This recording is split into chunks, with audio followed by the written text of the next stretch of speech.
Rekonstruksi kasus penganiayaan santri di Kediri memperagakan 55 adegan. Dari rekonstruksi, korban mengalami kekerasan dalam 3 waktu berbeda hingga akhirnya meninggal dunia. Rekonstruksi kasus santri pondok yang tewas dianiaya digelar di Aula Mapolres Kediri Kota. Saksi dari pihak pondok dan keempat pelaku turut dihadirkan dalam rekonstruksi. Total ada 55 adegan yang diperagakan dalam rekonstruksi ini.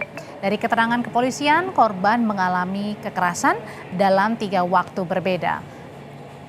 Tanggal 18, tanggal 21, dan tanggal 22 Februari sebelum dinyatakan meninggal dunia esok harinya.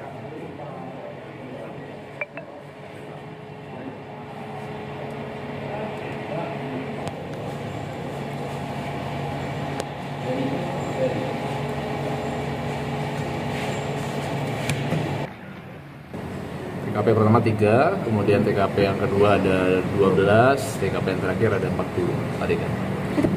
Sekitar 3 waktu, yaitu 18, 21 dan 22 sampai 23 dini hari. Baik, jadi tujuan rekonstruksi sendiri ini kan adalah membuat terang suatu tindak pidana supaya ada kesesuaian antara keterangan tersangka, keterangan saksi dengan yang dia perbuat, supaya sesuai antara keterangan dengan yang dilakukan. Jadi sampai saat ini semuanya masih sesuai dengan apa yang sudah dituangkan dalam berita acara pemeriksaan. Sementara ibu korban menyayangkan belum ada permintaan maaf dari pondok pesantren atas kematian anaknya. Ibu korban kini menyerahkan sepenuhnya kasus ini ke polisi setelah ditetapkan 4 orang tersangka.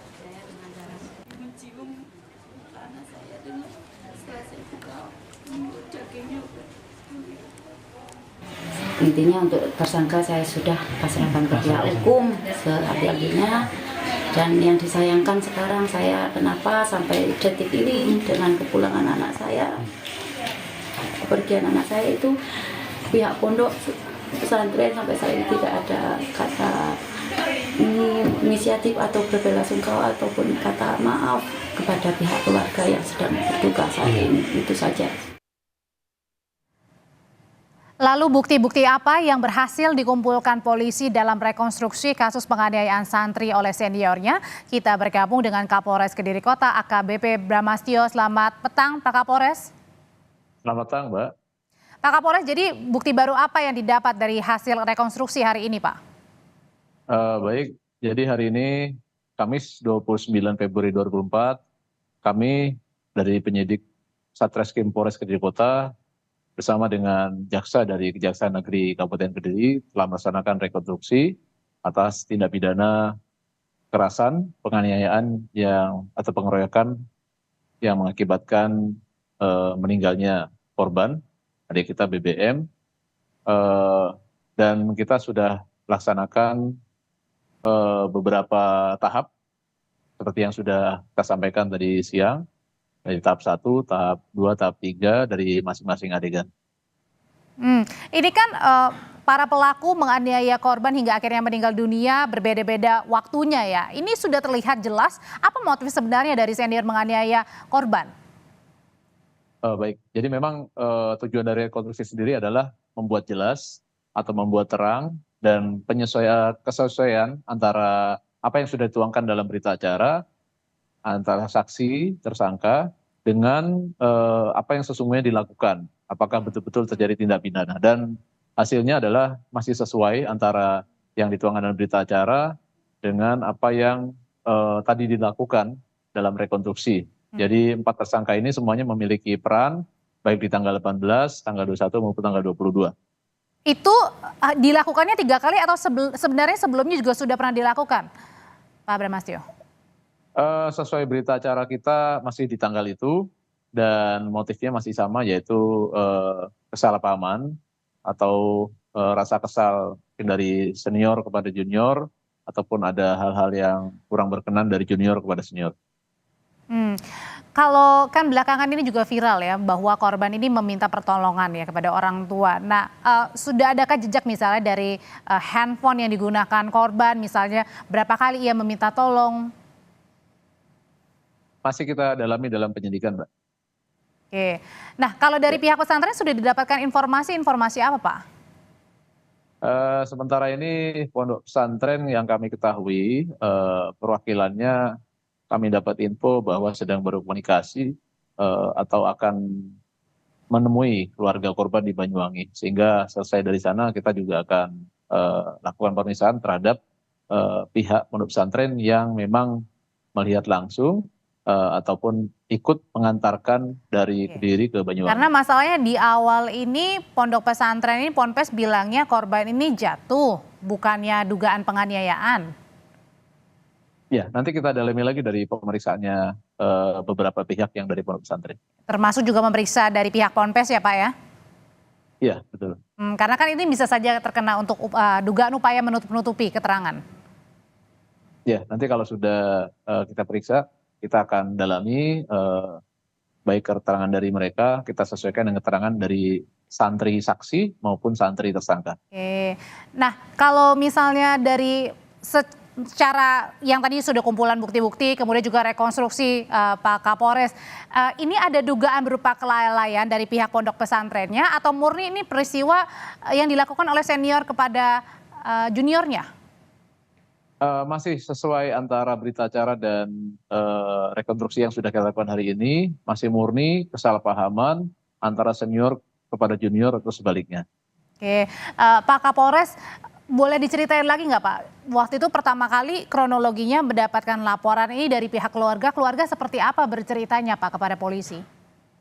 Baik, mungkin bisa kita sampaikan kembali seperti yang beberapa hari kita sampaikan, beberapa hari lalu kita sampaikan bahwa semenjak terjadinya pengeroyokan atau kekerasan atau penganiayaan yang mengakibatkan korban meninggal dunia, tepatnya dinyatakan meninggal oleh dokter setempat di Kediri pada hari Jumat 23 Februari pagi, ya pondok pesantren berikut para tersangka sudah berkomunikasi langsung dengan pihak keluarga dan ada persetujuan dari pihak keluarga untuk jenazah langsung dikirim ke Banyuwangi. Sehingga jenazah sudah langsung dikirim ke Banyuwangi dari Kediri dan setelah itu di hari Sabtu 24 Februari setelah jenazah mungkin diterima dan dibuka oleh keluarga korban, Baik. baru mungkin seperti yang viral di video-video tersebut, sehingga dari pihak keluarga korban barulah melaporkan kepada pihak kepolisian, tentu saja di lokasi setempat atau di wilayah Kecamatan Glenmore, Kabupaten Banyuwangi. Sehingga dari penyidik Satreskrim Polresta Banyuwangi baru berkoordinasi dengan kami dan kami baru ketahui di hari Sabtu tersebut. Kalau untuk para pelaku sendiri ini usianya berapa Pak? Remaja atau sudah kategori dewasa?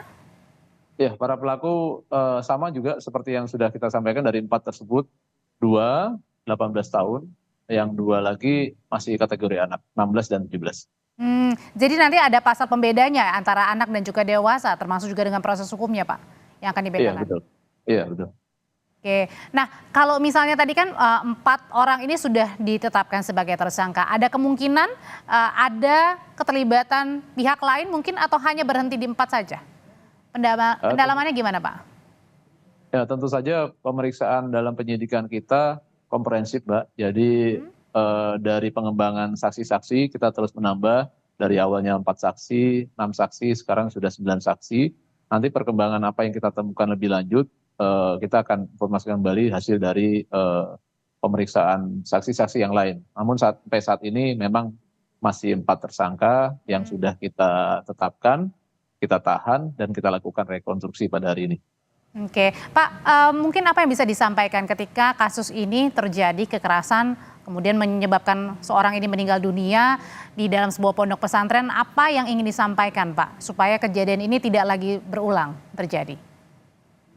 Baik, kami selaku aparatur pemerintahan juga dengan bersama stakeholder terkait, instansi yang menaungi ataupun yang mengasistensi terhadap kegiatan belajar mengajar maupun pengasuhan di dunia pendidikan, khususnya di pondok pesantren, tentu saja berharap para